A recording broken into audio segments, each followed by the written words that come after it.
नमस्कार दोस्तों, Kanishka paramedical academy में आप सभी का स्वागत है। मैं अनुज कुमार।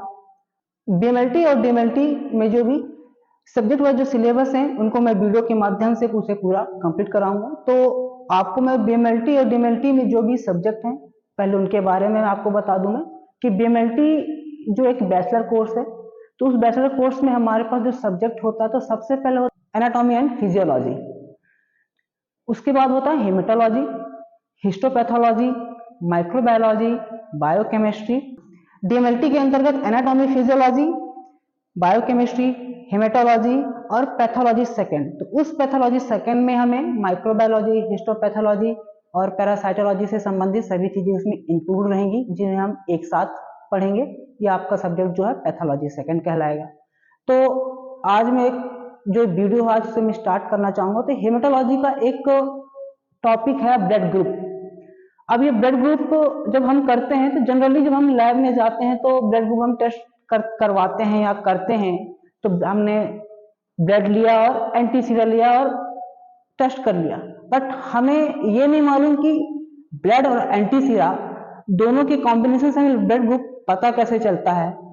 तो उसके लिए सबसे पहले हमें ब्लड को समझना है कि ब्लड में कौन कौन सी ऐसी चीजें जो उपलब्ध हैं जिसकी वजह से ब्लड ग्रुप का पता चलता है और एंटीसीरा में क्या है। तो मैं सबसे पहले ब्लड से स्टार्ट करूंगा।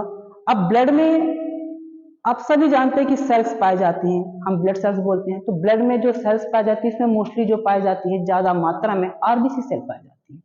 अब आरबीसी सेल में ऐसा क्या है, तो आरबीसी सेल जो होती है उनमें जो एंटीजन होते हैं वंशानुगत होते हैं। वंशानुगत का अर्थ ये हो गया कि जो आरबीसी के सरफेस पे जो भी एंटीजन प्रेजेंट होते हैं।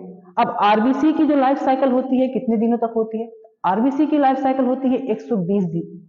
अब 120 दिन के बाद जब आरबीसी सेल जब नष्ट हो जाती है, तो आरबीसी सेल जब नई उत्पन्न होती, नई बनती है, हमारे ब्लड में आती है, तो वही एंटीजन हमारे आरबीसी सेल के सरफेस पे प्रेजेंट होती है, इसलिए उसे वंशानुगत कहा जाता है। जो पुरानी आरबीसी सेल थी जो नष्ट हो गई थी, उनमें जो एंटीजन प्रेजेंट था वही एंटीजन नए सेल में भी प्रेजेंट होगा, नए आरबीसी सेल में प्रेजेंट होगा, इसलिए उसे वंशानुगत कहा जाता है। अब बात आ जाती है कि आरबीसी सेल में जो एंटीजन होता है वो किस किस से मिलकर बना होता है। हमें यह भी जानना जरूरी है कि एंटीजन जो प्रेजेंट होता है सरफेस में, तो एंटीजन है क्या और किस किस से मिलकर बना हुआ है।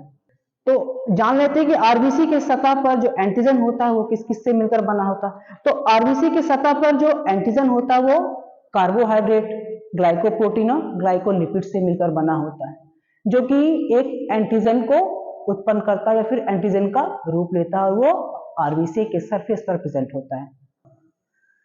तो इसके बारे में मैं आपको नेक्स्ट वीडियोस में आपको बताऊंगा, मैं जो मेरे आने वाले जो वीडियोस होंगे और मैं आगे आने वाले जो भी समय है उनमें और मैं लगातार वीडियोस आपके लिए लाता रहूंगा। और उन वीडियोस में आपके जो भी सिलेबस हैं, उनके जो सब्जेक्ट है, उनके जो कंटेंट है, उसको मैं पूरा कंप्लीट करूंगा आप लोगों के लिए मैं।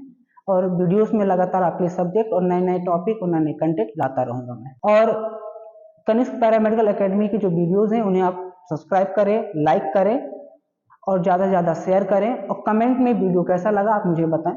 धन्यवाद।